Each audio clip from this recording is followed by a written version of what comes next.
Assalamualaikum warahmatullahi wabarakatuh. Nama saya Kaila Nindya dari kelas 10 MIPA 6. Di sini saya akan menjelaskan kerajaan Hindu-Buddha yang ada di Indonesia dalam bentuk infografis. Jadi mari kita mulai.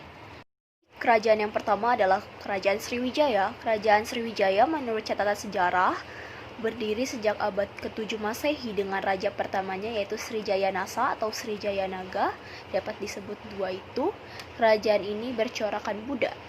Untuk masa keemasannya sudah jelas yaitu Bala Putra Dewa dianggap sebagai raja yang membawa Sriwijaya ke puncak kegemilangannya pada abad ke-9 hingga ke-10 Masehi dengan menguasai jalur perdagangan maritim di Asia Tenggara, meliputi daerahnya yaitu Jawa, Sumatera, Semenanjung Malaya, Thailand, Kamboja, Vietnam, dan juga Filipina. Kerajaan Sriwijaya akhirnya mengalami keruntuhan ketika Raja Rajendra Chola, penguasa kerajaan Chola Mandala, menyerang 3 kali pada tahun 1007 dan 1023 Masehi yang berhasil merebut bandar-bandar Sriwijaya. Peperangan ini disebabkan karena kerajaan Sriwijaya dan kerajaan Chola Mandala sama-sama bersaing di bidang yang sama, yaitu bidang perdagangan dan juga bidang pelayaran. Dengan begitu, tujuan utama dari serangan kerajaan Chola Mandala ini tidak untuk menjajah, melainkan untuk meruntuhkan armada Sriwijaya. Dan memang bisa dilihat bahwa kerajaan Sriwijaya daerahnya sangat luas sehingga tak heran bagi kerajaan lain ingin merebut daerah tersebut. Kerajaan Sriwijaya juga meninggalkan beberapa prasasti, diantaranya prasasti Kedukan Bukit. Prasasti ini ditemukan di Palembang pada tahun 683 Masehi, dan isi dari prasasti ini yaitu tentang ekspansi 8 hari yang dilakukan Dapun Tahyang dengan 20.000 tentara yang berhasil menaklukkan beberapa daerah sehingga Sriwijaya menjadi makmur. Lalu prasasti kedua yaitu Talang Tuo ditemukan pada tahun 684 Masehi. Isinya tentang Dapun Tahyang Srijaya Nasa yang membuat tanam serik setera demi kemakmuran semua makhluk. Lalu yang ketiga, prasasti Kota Kapur ditemukan pada tahun 686 Masehi di Bangka. Isinya mengenai permohonan kepada dewa untuk keselamatan kerajaan Sriwijaya beserta rakyatnya. Yang keempat, prasasti Karangbirahi ditemukan di Jambi. Isinya sama dengan prasasti Kota Kapur tentang permohonan keselamatan. Prasasti ini ditemukan pada tahun 686 Masehi.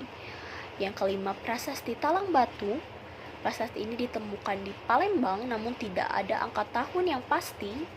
Prasasti Talang Batu berisi tentang kutukan terhadap pelaku kejahatan dan pelanggar perintah raja.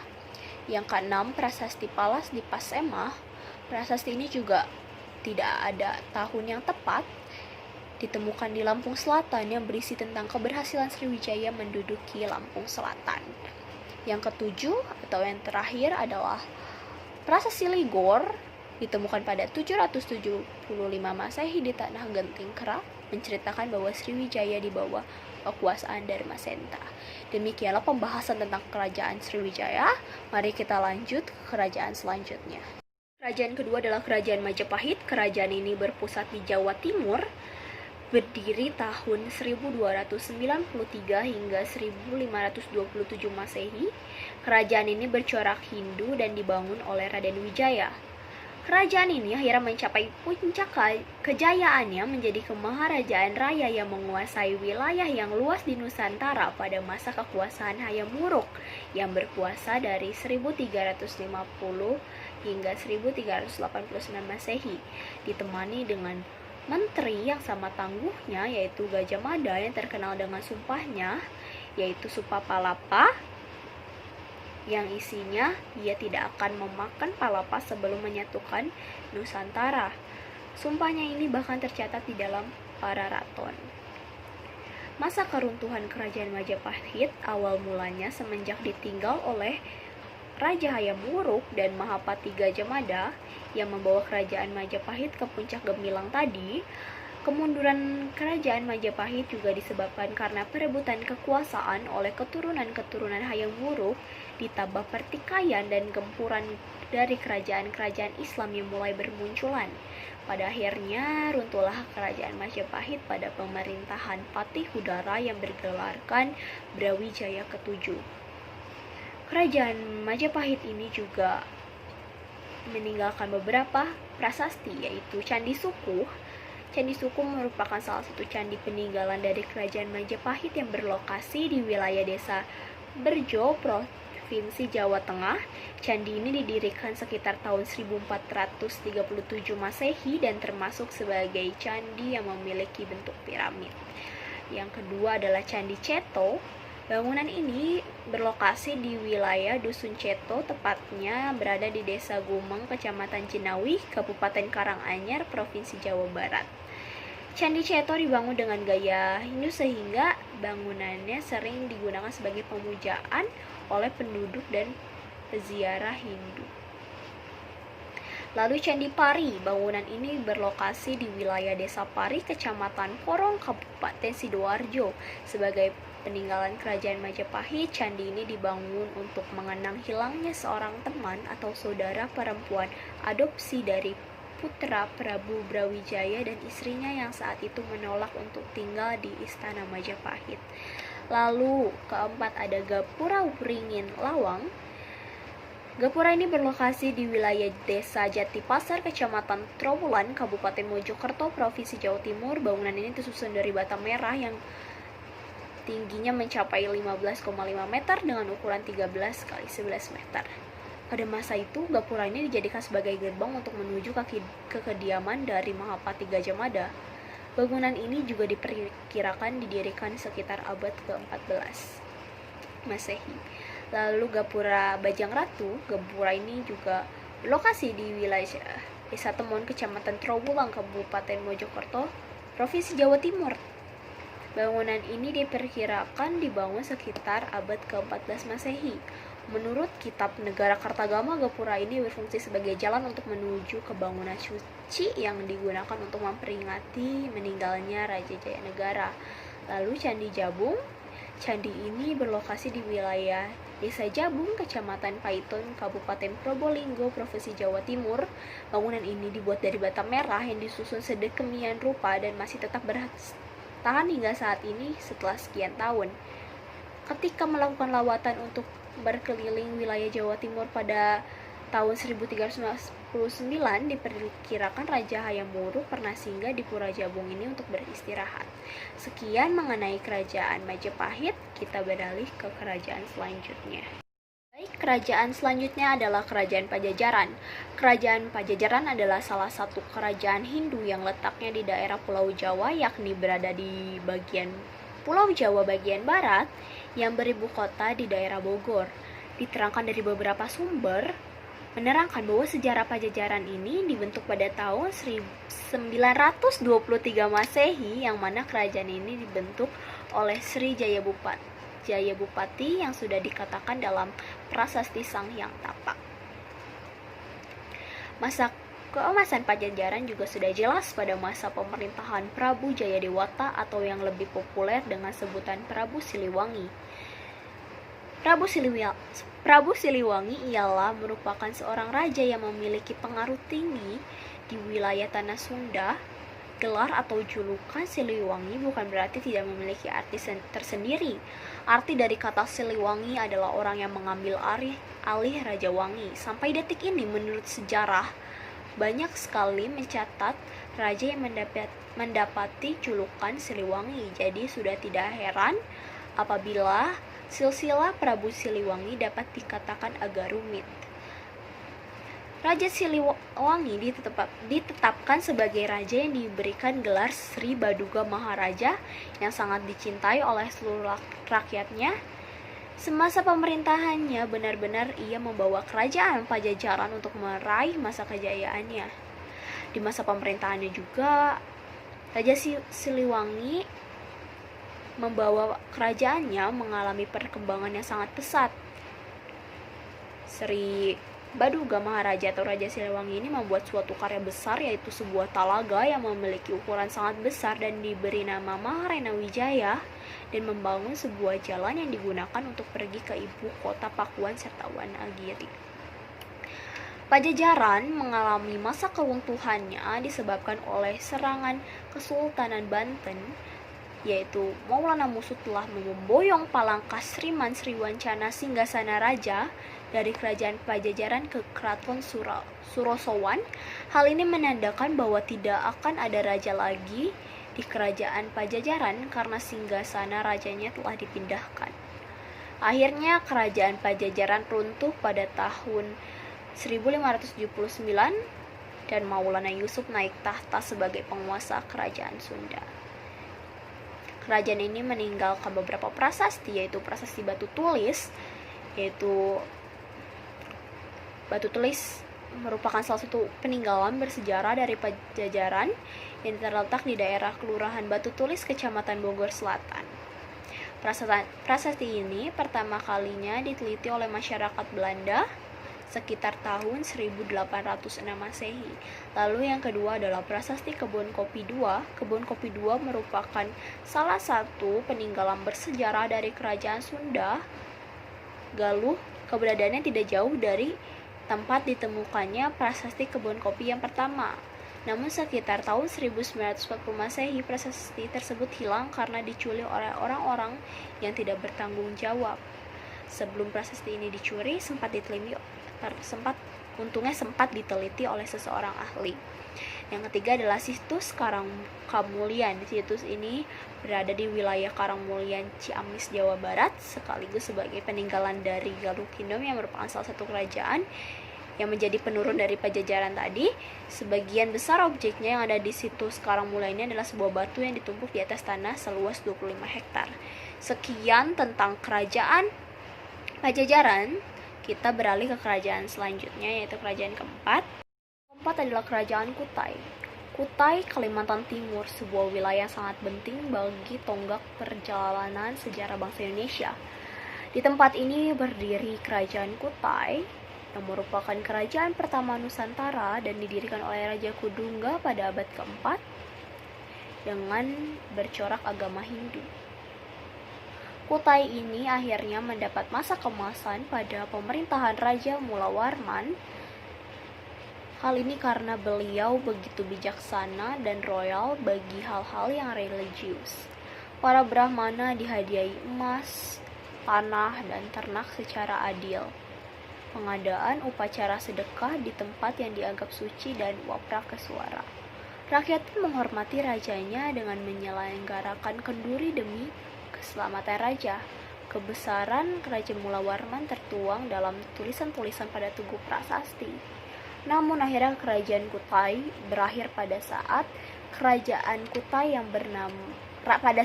Kutai yang bernama Maharaja Dharma Setia tewas dalam peperangan di tangan Raja Kutai Kartanegara. Kerajaan ini berbeda dengan kerajaan Kutai Hindu tadi, yaitu Raja Kutai Kartanegara ke-13, yaitu Aji Pangeran Anum Panji Mendapa. Benar-benar perlu diingat bahwa Kutai Martadipura berbeda dengan kerajaan Kutai Kartanegara yang ibu kotanya pertama kali berada di Kutai Lama, yaitu Tanjung Kutai. Kutai Kartanegara inilah di tahun 1365 yang disebutkan dalam sastra Jawa Negara Kertagama. Kutai Kartanegara selanjutnya menjadi kerajaan Islam yang disebut Kesultanan Kutai Kartanegara. Sejak tahun 1735, kerajaan Kutai Kartanegara yang semula rajanya bergelar pangeran berubah menjadi bergelar sultan dan hingga sekarang disebut Kesultanan Kutai Kartanegara. Kerajaan Kutai ini memiliki prasasti yaitu Yupa, Singgasana Sultan, Keris Bukit, dan lain-lain. Namun prasasti yang paling populer adalah Yupa. Prasasti ini terdiri dari atas 7 yupa yang isinya berupa puisi anustup, tetapi hanya 4 yupa yang baru berhasil dibaca dan dialih bahasakan. Yupa adalah tugu batu yang dipakai untuk menambatkan hewan kurban. Seperti itu. Sekian tentang kerajaan Kutai. Kita lanjut ke kerajaan yang kelima. Selanjutnya adalah kerajaan Tarumanegara. Kerajaan Tarumanegara didirikan oleh Raja Guru Jaya Singawarman pada tahun 358 Masehi. Terletak di daerah Salakanegara, lebih tepatnya di daerah Banten Bogor. Kerajaan ini bercorakan Hindu tapi beraliran Wisnu. Untuk masa keemasannya diperoleh Tarumanegara, yaitu pada masa kepemimpinan raja ketiga yang bernama Purnawarman. Purnawarman ini adalah seorang cucu dari Raja Diragujaya Singawarman tadi. Pada masa kepemimpinannya, Tarumanegara mengalami kemajuan yang sangat pesat. Beliau melakukan perluasan wilayah dengan cara menaklukkan kerajaan-kerajaan yang ada di sekitarnya.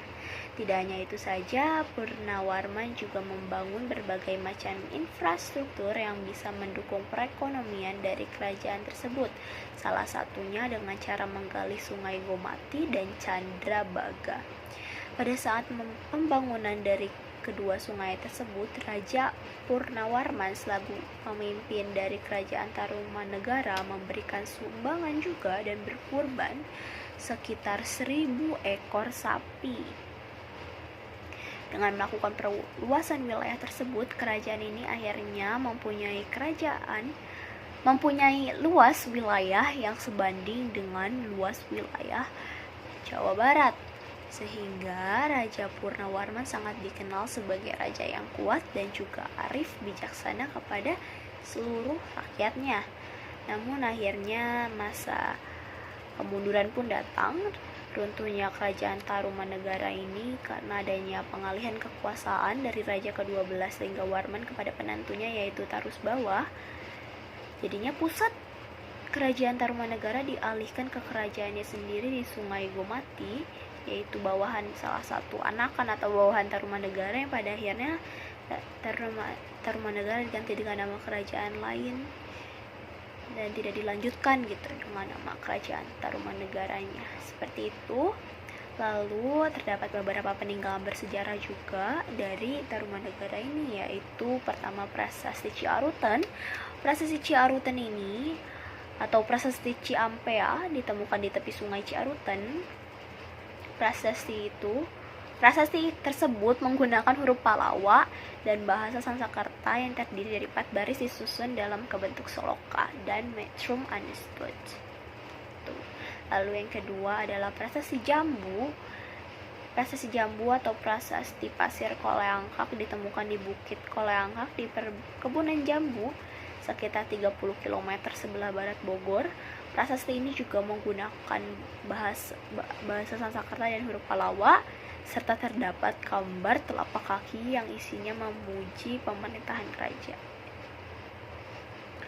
Ketiga, Prasasti Kebon Kopi. Prasasti Kebon Kopi ditemukan di Kampung Muara Hilir, Kecamatan Cibung Wulang, Bogor. Yang menarik dari prasasti ini adalah adanya lukisan tapak kaki gajah yang disamakan dengan tapak kaki gajah Airawata, yaitu gajah tunggangan Dewa Wisnu. Yang keempat adalah Prasasti Muara Cianten, ditemukan di Bogor, tertulis dalam aksara ikal yang belum dapat dibaca. Dan di samping tulisan terdapat lukisan telapak kaki. Lalu Prasasti Pasir Awi ditemukan di daerah Lewing Liang dan tertulis dalam aksara ikal yang belum dapat dibaca juga. Lalu Prasasti Cidang Hiang atau Prasasti Lebak ditemukan di Kampung Lebak di tepi Sungai Cidang Hiang, Kecamatan Munjul, Kabupaten Pandeglang, Banten. Prasasti ini baru ditemukan tahun 1947 dan diberi 2 baris kalimat berbentuk puisi dengan huruf Palawa dan bahasa Sanskerta. Isinya prasastinya mengagungkan keberanian rajanya yaitu Purnawarman. Lalu Prasasti Tugu. Prasasti Tugu ditemukan di daerah Tugu, Kecamatan Cilincing, Jakarta Utara. Prasasti ini dipahat pada sebuah batu bulat, panjang, melingkar, dan isinya paling panjang dibanding dengan prasasti Tarumanegara yang lain. Seperti itu. Sekian tentang Tarumanegara, kita lanjut. Baik, selanjutnya Kalingga. Kerajaan Kalingga ini awal berdirinya diperkirakan pada abad ke-6 hingga abad ke-7 dan lokasinya terletak di Jawa bagian tengah dan agama yang dianut Hindu-Buddha. Sebenarnya agama yang dianut oleh pendudukan kerajaan ini umumnya Buddha karena agama Buddha berkembang pesat pada saat itu. Namun mari kita sebut Hindu-Buddha saja. Untuk masa keemasannya, masa kepemimpinannya, pada saat masa kepemimpinan Ratu Sima menjadi masa keemasan bagi kerajaan Kalingga, sehingga membuat raja-raja dari kerajaan lain bahkan segan, hormat, kagum, sekaligus penasaran kepada Ratu Sima ini. Masa-masa itu adalah masa-masa bagi perkembangan kebudayaan apapun.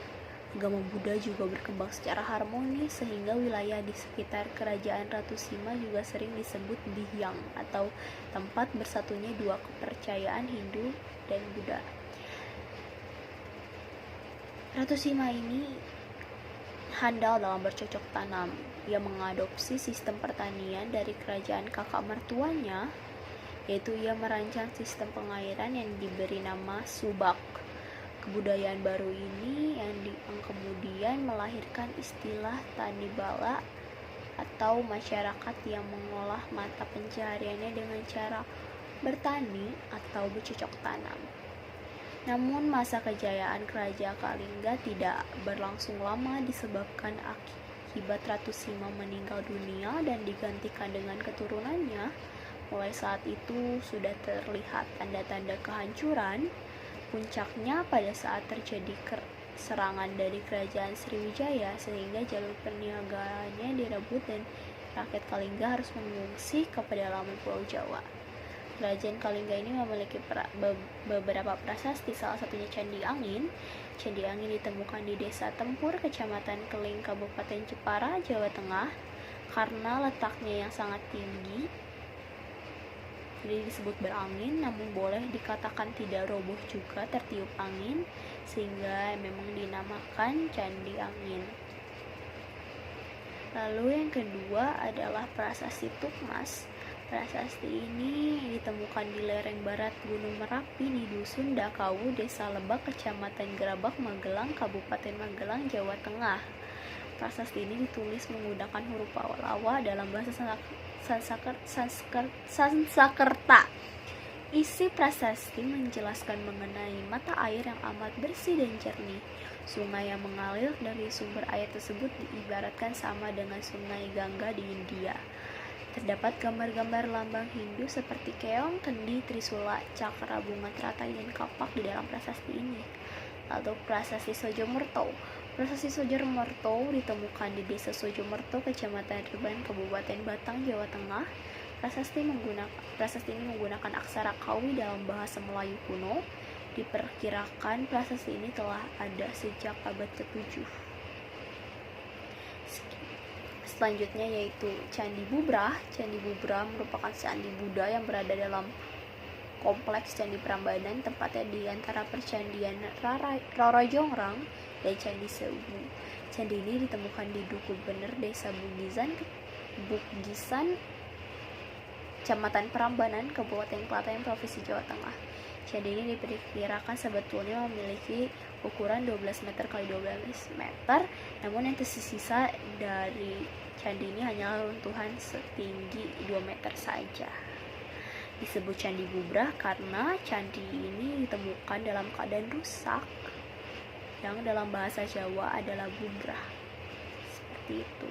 Perkiraan para ahli juga candi ini dibangun pada abad ke-9 pada zaman Kerajaan Mataram kuno yang masih berhubungan dengan Kerajaan Kalingga.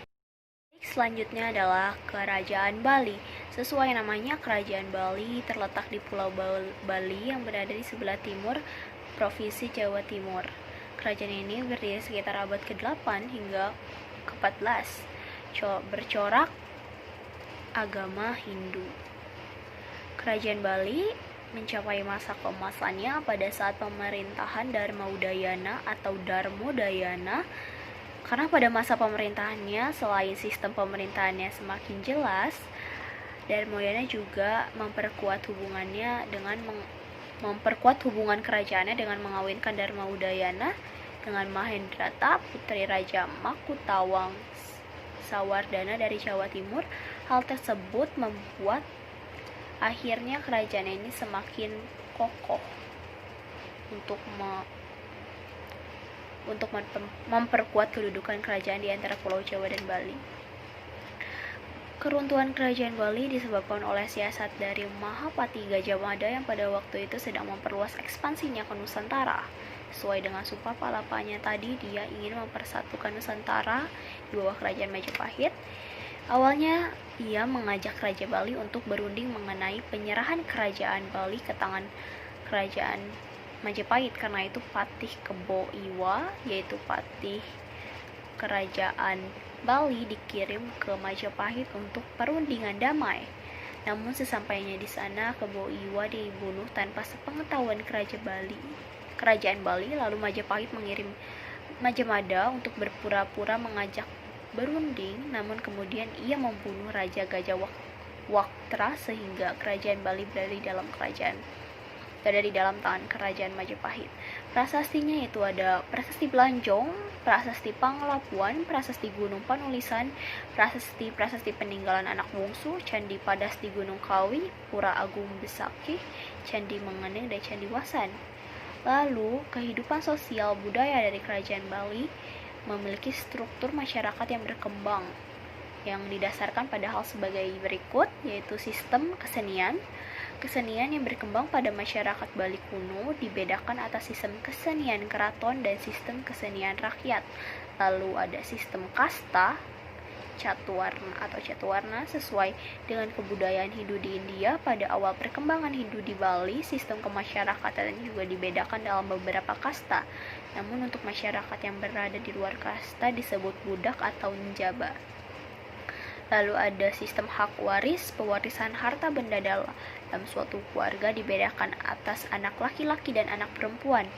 Anak laki-laki memiliki hak waris lebih besar dibandingkan anak perempuan.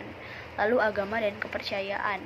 Masyarakat Bali kuno meskipun sangat terbuka dalam menerima pengaruh dari luar, mereka tetap mempertahankan tradisi kepercayaan nenek moyangnya. Dengan demikian, di Bali dikenal ada penganut agama Hindu, Buddha, dan kepercayaan animisme. Sekian tentang kerajaan Bali, kita lanjut untuk ke kerajaan terakhir. Ini adalah kerajaan Kahuripan. Kerajaan Kahuripan ini berlokasi di Jawa Timur dan didirikan oleh Airlangga pada tahun 1009 dan kerajaan ini bercorak Hindu. Untuk masa keemasan dari kerajaan Kahuripan benar-benar bentuk perjuangan dari Raja Airlangga. Peperangan demi peperangan dijalani Airlangga, satu demi satu kerajaan-kerajaan di Jawa Timur akhirnya dapat ditaklukkannya. Namun pada tahun 1032 Airlangga kehilangan kota Watanmas karena diserang oleh raja wanita yang kuat bagai raksasa. Raja wanita itu adalah Dyah Tulodong yang merupakan salah satu raja kerajaan Lodoyong. Dyah Tulodong digambarkan sebagai ratu yang memiliki kekuatan luar biasa. Salah satu peristiwa sejarah penting adalah pertempuran antara bala tentara Raja Airlangga yang berhasil dikalahkan oleh Dyah Tulodong. Pertemuan tersebut terjadi lantaran Dyah Tulodong berusaha membentuk ekspansi Airlangga yang waktu itu sudah menguasai wilayah di sekitar kerajaannya. Bahkan di beberapa riwayat diceritakan pasukan khusus yang dibawa dia merupakan prajurit wanita pilihan. Pasukan ini berhasil memukul mundur pasukan Airlangga dari pusat kerajaan Watanmas di dekat Gunung Penanggungan hingga ke Patakan. Peristiwa ini terjadi pada tahun 1031. Tetapi 1 tahun kemudian, Dyah Tulodong berhasil dikalahkan Airlangga lewat pertempuran sengit di penghujung tahun 1032. Dari utara, pasukan Airlangga bergerak ke selatan menuju Lodoyong. Musuh wanita dapat dikalahkan, bahkan kemudian Raja Wurawari pun dapat dihancurkan pula. Saat itu wilayah kerajaan mencangkup hampir seluruh Jawa Timur. Untuk masa keruntuhan diawali dengan Airlangga yang memutuskan mundur sebagai raja. Ia memilih menjadi seorang pertapa dengan sebutan Res. Pewaris tahta seharusnya adalah putri Airlangga yang lahir dari permaisuri, yaitu Sri Sanggra Mawijaya. Namun karena Sanggra Mawijaya juga memilih hidup menjadi petapa, tahta beralih kepada putra Airlangga dari Selir. Untuk mencegah kemungkinan perang saudara, Empu Barada, yaitu seorang petinggi istana, membagi kerajaan menjadi dua, yaitu Panjalu diberikan kepada Samara Wijaya dengan ibu kota Daha, sementara yang satunya diberikan kepada Panji Garasakan, yaitu Jenggala dengan ibu kota Kahuripan. Wilayah Jenggala meliputi hampir sebagian Jawa Timur. Wilayah Kediri atau Panjalu mencakupi Jawa Timur dan sebagian Jawa Tengah. Dengan demikian berakhirlah Kerajaan Kahuripan.